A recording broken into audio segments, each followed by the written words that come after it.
बिस्मिल्लाहिर्रहमानिर्रहीम। अस्सलाम वालेकुम। मेरा नाम डॉक्टर शाहिद जमील है। इससे पहले वाला जो हमने लेक्चर दिया था उसमें वो ग़िज़ाएँ या मशरूबात के बारे में बताया था कि जो फैटी लिवर को रोकती हैं या फैटी लिवर को क्लियर करती हैं या जिगर को सेहतमंद रखती हैं। आज हम ऐसी ग़िज़ाओं के बारे में बताएंगे जो फैटी लिवर पैदा करती हैं या जिसको खुदा ना खाते जिगर की बीमारी है, तो उनको इन ग़िज़ाओं से एहतियात करना चाहिएगा ताकि आपका जिगर जो है वो सेहतमंद रहे और फंक्शन करते रहे। मैंने आपको इससे पहले भी बताया था कि जिगर के जो है तकरीबन 500 के ज़्यादा फंक्शन है, लेकिन सबसे ज़्यादा जो इम्पोर्टेंट फंक्शन है वो ये कि वो टॉक्सिन या जहरीले मादे को एक्सक्रीट करता है या खारिज करता है। तो हम सबसे पहले आते हैं ये अल्कोहल की तरफ। ज़ाहिर है हमारे माशरे में तो अल्कोहल नहीं पी जाती, लेकिन जो अल्कोहल है वो सबसे बड़ी वजह है फैटी लिवर का, जिसको हम अल्कोहलिक फैटी लिवर कहते हैं।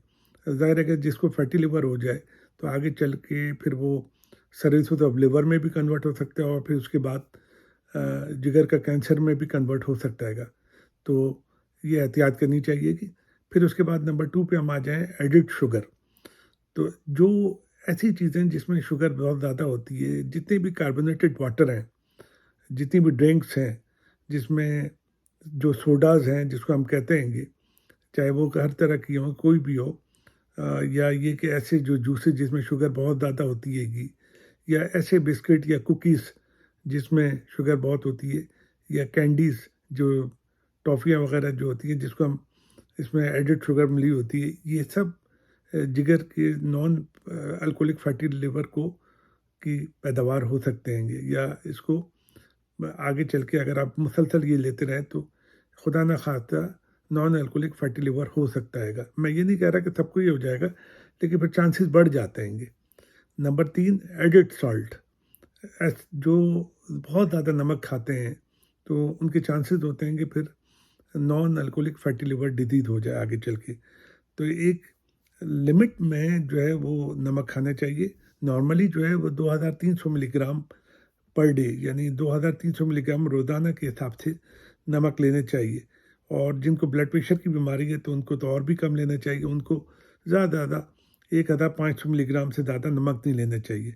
इससे ज़्यादा अगर आप लेंगे तो वो तो ज़ाहिर है कि एक तो ब्लड प्रेशर की भी नुकसान दे और फिर साथ में फैटी लिवर के भी चांसेस ज़्यादा हो जाते हैं। आपको पता है कि नमक जो है वो वाटर रिटेंशन भी करता है। तो ये ख़ास तौर पे ब्लड प्रेशर या खुदा ना खास्ते जो कार्डियक जो बीमारी होती है, दिल की जो बीमारियां होती हैं, उसमें भी लिमिट कर देते हैं और लिमिट जितना भी कम से कम हो नमक वो लेने के लिए कहते हैं। तो नमक एक अच्छी खासी ख़तरनाक चीज़ है, तो इसका ख्याल करना चाहिएगा। फिर आगे हम चलते हैं फ्राइड फूड्स। जितने भी फ्राइड फूड्स हैं उसमें आपकी चाहे चिप्स हो, चाहे आपका ब्रोस्ट हो, या जो भी फ्राइड हो, या हमारे मुल्क में तो ख़ास तौर पे फ्राइड फूड खाने की बहुत लोगों को आदत है। तो ज़ाहिर है उसमें एक तो चर्बी का ज़्यादा इस्तेमाल होता है, यानी तेल जो होता है आपको नहीं पता है कौन सा तेल होता है। तो एक तो ये दिल के लिए भी सही नहीं है, दूसरा ये कि जिगर के लिए भी सही नहीं है। तो ये सब चीज़ें ज़्यादा खाने से चांसेस हो जाते हैं कि आगे चल के या खुदा ना खाते या तो कोलेस्ट्रॉल की बीमारी हो जाए, या दिल की बीमारी हो जाए, या फिर ये कि खुदा ना खाते नॉन अल्कोहलिक फैटी लिवर के चांसेस बढ़ जाते हैं। और जैसे मैंने आपको पहले बताया कि नॉन अल्कोहलिक फैटी लिवर हुआ तो फिर दूसरी कॉम्प्लिकेशन हो जाती है, यानी सर्रोसिस लिवर और फिर कैंसर ऑफ लिवर के भी चांसेस या जिगर के चांसेस हो जाते हैं। फिर आगे हम चलते हैं, उसमें वाइट ब्रेड है, राइस है एंड पास्ताज है।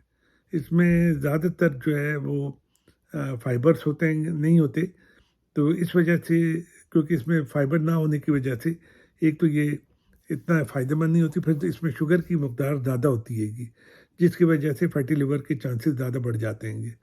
तो इसका भी ख्याल करना चाहिएगा। फिर रेड मीट, गाय के गोश्त में जो है वो सैचुरेटेड फैट होती है जो कि जुगर के लिए भी नुकसानदेह है और ख़ास तौर पे कार्डियक जो पेशेंट होते हैं उनके लिए भी नुकसानदेह है। इससे पहले भी मैं आपको बता चुका हूँ कि सबसे इम्पोर्टेंट चीज़ जो है, ये तो सब चीज़ें हैं, लेकिन सबसे इम्पोर्टेंट चीज़ जो है वो अपने लाइफ स्टाइल को चेंज करने की है।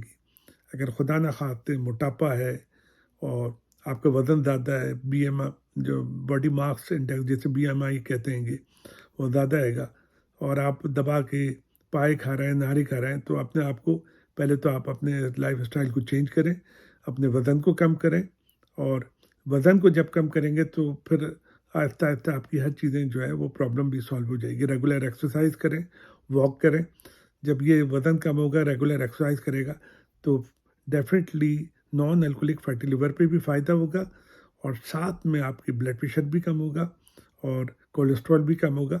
تو یہ سب چیزیں ہیں جس کا خیال کرنا چاہیے گا۔ مجھے امید ہے کہ آپ کو یہ سب چیزیں لیکچر میں سننے کے بعد آپ اس کا فائدہ اٹھائیں گے۔ اپنا خیال رکھیے گا، اپنے دوستوں کا، اپنے احوال کا، گھر والوں کا خیال رکھیے گا۔ اللہ حافظ۔